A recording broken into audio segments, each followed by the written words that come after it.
ವೀಕ್ಷಕರೇ, ಅಮರ ಸಂದೇಶ ನ್ಯೂಸ್ಗೆ ಸ್ವಾಗತ. ರಾಜ್ಯ ರೈತ ಸಂಘ ಹಾಗೂ ಹಸಿರು ಸೇನೆ ಇವರ ಜಿಲ್ಲಾ ಶಾಖೆ ವತಿಯಿಂದ ತೆಂಗು ಬೆಳೆಗಾರರ ಉಳಿವಿಗೋಸ್ಕರ ಅಹೋರಾತ್ರಿ ಸತ್ಯಾಗ್ರಹವನ್ನು ಜನವರಿ 8ರಂದು ತುಮಕೂರು ಜಿಲ್ಲಾ ಕಚೇರಿ ಬಳಿ ನಡೆಸುವುದಾಗಿ ಇಂದು ನಡೆದ ಸುದ್ದಿಗೋಷ್ಠಿಯಲ್ಲಿ ರೈತ ಸಂಘಟನೆಗಳ ಮುಖಂಡರು ಹೇಳಿದ್ದಾರೆ.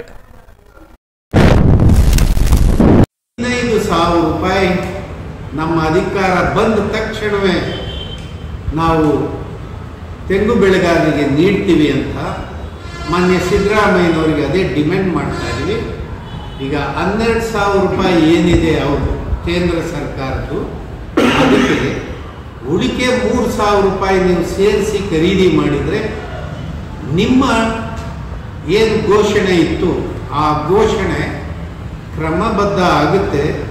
ನೀವು 3,000 ರೂಪಾಯಿ ಕೊಡಬೇಕು ಅನ್ನೋದು ನಮ್ಮ ಡಿಮ್ಯಾಂಡ್ ಆಗಿದೆ.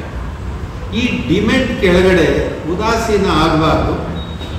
ರೈತರು, ಸಣ್ಣ ಪುಟ್ಟ ರೈತರು ಅಂದರೆ 50 ಗಿಡ, 100 ಗಿಡ, 75 ಗಿಡ, 25 ಗಿಡ ಇಟ್ಟಂಥ ತೆಂಗಿನ ಮರಗಳನ್ನ ಇಟ್ಕೊಂಡಿರೋ ರೈತರು ಅವರು ಹೆಚ್ಚು ಕಾಲ ಕಾಯಕ್ಕಾಗೋದಿಲ್ಲ. ಕೊಬ್ಬರಿ ಬಂದ ಮೇಲೆ ಯಾರೋ ಸಣ್ಣ ಪುಟ್ಟ ವ್ಯಾಪಾರಿಗೆ ಕೊಡುವಂಥದ್ದು ಅಥವಾ ಮಾರುಕಟ್ಟೆಗೆ ತಂದು ಹಾಕುವಂಥ ಪ್ರಕ್ರಿಯೆ ಅದು ನಿಲ್ಲೋದೇ ಇಲ್ಲ, ಅದು ನಡೀತಲೇ ಇರುತ್ತೆ. ಆ ಕಾರಣಕ್ಕೆ ಸರ್ಕಾರ ಉದಾಸೀನ ಮಾಡಬಾರ್ದು. ತತ್ಕ್ಷಣವೇ ನ್ಯಾಫೆಡ್ ಏನಿದೆ ಆ ಮೂಲಕ ಸರ್ಕಾರ ಖರೀದಿ ಕೇಂದ್ರವನ್ನು ತಾವು ತೆರೀಬೇಕು. ಇದರ ಎಲ್ಲ ಉಸಾಬಾರಿ ರಾಜ್ಯ ಸರ್ಕಾರದ ಮೇಲಿರುತ್ತೆ. ನ್ಯಾಫೆಡ್ ಈಗಾಗಲೇ ಸೆಂಟ್ರಲ್ ಗವರ್ಮೆಂಟ್ ಗ್ರೀನ್ ಸಿಗ್ನಲ್ ಕೊಟ್ಟಾಗಿದೆ. ಕೊಟ್ಟಾದ್ಮೇಲೆ ಯಾಕೆ ಮೀನಾಮೇಷ? ನೀವು ನಿಮ್ಮ ಕಮಿಟ್ಮೆಂಟನ್ನ ಕ್ವಶನ್ ಮಾಡ್ತಾರೆ ಅಂತೇಳಿ ನಿಧಾನ ಮಾಡ್ತಾ ಇದ್ರು, ಅಥವಾ ನಿಮ್ಮ ಹತ್ರ ದುಡ್ಡಿಲ್ಲ ಅಂತೇಳಿ ಏನಾದ್ರು ಯೋಚನೆ ಮಾಡ್ತಾ ಇದ್ರು? ಇದ್ಯಾವುದು ಕಾರಣ ಅಲ್ಲ.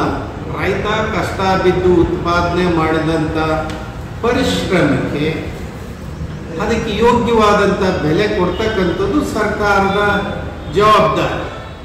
ಅದರ ಕೆಳಗಡೆ ಮಾನ್ಯ ಸಿದ್ದರಾಮಯ್ಯ ಗೌರ್ಮೆಂಟ್ ತತ್ಕ್ಷಣದಿಂದಲೇ ತಾವು ಮಧ್ಯ ಪ್ರವೇಶ ಮಾಡಬೇಕು, ನ್ಯಾಫೆಡ್ ಎಂಟ್ರಿ ಆಗಬೇಕು. ಮಾರುಕಟ್ಟೆ, ತೆಂಗು ಪ್ರದೇಶದ ಪ್ರಮುಖ ಮಾರುಕಟ್ಟೆಗಳು ಯಾವ್ಯಾವುದಿದೆ ಎಲ್ಲ ಕಡೆಯಲ್ಲಿ ಏಕಕಾಲದಲ್ಲಿ ಖರೀದಿಯನ್ನು ಪ್ರಾರಂಭ ಮಾಡಬೇಕು.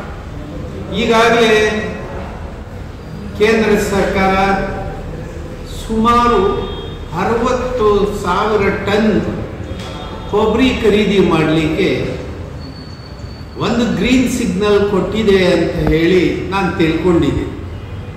ಆದರೆ ಮಿನಿಮಮ್ ಕನಿಷ್ಠ 1,00,000 ಟನ್ ಕೊಬ್ಬರಿ ಖರೀದಿ ಮಾಡಿದರೆ ಈ ಮೂಲಕ ತೆಂಗು ಬೆಳೆಗಾರರಿಗೆ ಏನು ಈ 6-7 ತಿಂಗಳಲ್ಲಿ ಆಗ್ತಕ್ಕಂಥ ಏರುಪೇರುಗಳನ್ನು ಬ್ಯಾಲೆನ್ಸ್ ಮಾಡ್ದಂಗೆ ಆಗುತ್ತೆ.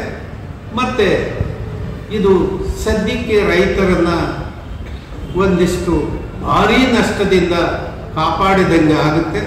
ಆ ಕಾರಣಕ್ಕೆ ತಕ್ಷಣವೇ ಸರ್ಕಾರ ಪ್ರವೇಶ ಮಾಡಬೇಕು ಅಂತ ಹೇಳಿ ಈ ಡಿಮ್ಯಾಂಡ್ ಕೆಳಗಡೆ